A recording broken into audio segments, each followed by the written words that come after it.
অনুকূল ঠাকুরের পূজা অর্চনা উপলক্ষে আমাদের পাড়াতে আজকে ইনভিটেশন ছিল। তো আমরা সেখানেই গেছিলাম দুপুরবেলা।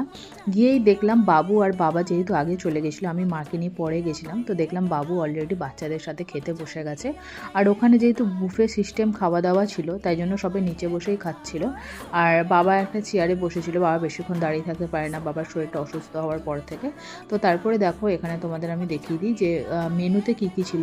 ভাত ছিল, ডাল ছিল, তার সাথে ছিল ফুলকপি আলুর তরকারি, আর ছিল সব কিছু সবজি দিয়ে একটা ঘ্যাট মতো তরকারি, আর ছিল পনিরের তরকারি। তো এখানে তারপরে এইগুলো নিয়ে আমি খাওয়া দাওয়া শেষ করলাম। তারপরে দেখলাম যে মাকেও একটা চেয়ার ব্যবস্থা করে দিয়ে মাকে বসিয়ে দিলাম। তারপরে কিছুক্ষণ পর আমার ভাই মানে কাকা ছেলে মেয়ে সবাই এলো, ঠাকুরদা। আর তারপরে ছিল পায়েস, রসগোল্লা, পাঁপড়।